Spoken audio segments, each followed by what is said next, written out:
Welcome, and thanks for joining in for week 4 of our series, God Never Gives Up on You. Hopefully you've already read the passage for today, but in case you haven't, let me tell you, this is one of the messiest stories in the Bible. You see, as we learned last week, Jacob ended up marrying 2 women, sisters, which if that's not messy enough for you, I don't know what is.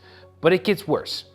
It was obvious to anyone who had a brain that Jacob loved Rachel but not Leah. Can you imagine being Leah, stuck in a marriage where you were sharing a man with your sister, and on top of that, the man loves your sister but not you? It is a horrible circumstance. But even though Rachel had Jacob's love, Leah had something else. She seemed to have an easier time conceiving.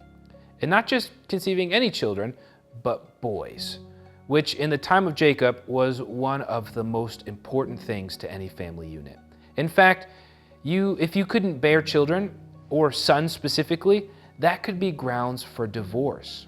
Culturally, it was so important for men to carry on their family name that they could leave their wives and marry new ones if their wives weren't bearing them sons. And what you ended up with was a situation where Rachel may have been loved by her husband, but Leah provided what he most deeply wanted, sons. This tension caused these 2 sisters to enter into an arms race of bearing children by whatever means necessary that would make the Cold War look like child's play. Leah had some sons. Rachel couldn't conceive, so she gave her slave up as a surrogate mom for Jacob to sleep with. And after Leah seemed to stop having kids, she did the same, giving her slave up as a surrogate mom. And then when it seemed like Rachel was not going to have any biological children, she finally bore a son to Jacob. And as you can imagine, this battle for who could gain more relational influence and position through childbearing did exactly what you would expect it. It caused all sorts of dysfunction and drama. Now, Jacob, he is the worst part of this. He's just as much at fault. He simply sat back through the whole thing and let everything play out. At no point did he try and smooth things out. At no point did he stop and say, enough is enough. Let's figure out a way to move forward peacefully. Nope, he just sat back and was along for the ride. And all of this dysfunction and drama makes us ask an important question. What the heck? I mean, why this family? Why is Jacob the one who ends up having the 12 sons that become the figureheads of the 12 tribes of Israel?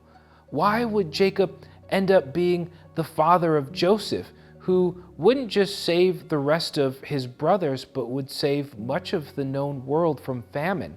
Why would God choose this man to be the head of the family that would lead to Jesus' birth and the salvation of the world? Why would God work through such a messed up, disturbing, incestuous, hot mess like this family was? Well, 2 more things to think about here.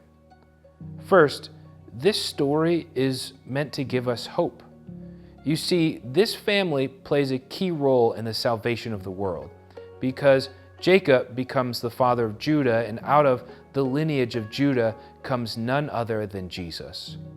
If God can use someone like Jacob, if God can bring blessing out of the hot mess that was Jacob's family, God can bring blessings from you and your family, no matter how messed up life is. If God never gave up on Jacob, he surely is not giving up on you. And with that, we're again supposed to see the deep and abiding faithfulness of God. God made a promise to Jacob's grandfather, a man named Abraham, and that promise was that God would multiply Abraham's family so that they would be more numerous than the stars. And through Abraham's family, the whole world would be blessed. And what you're seeing in Jacob's disaster of a home life is that God is choosing to keep his promise, even when Jacob doesn't deserve it.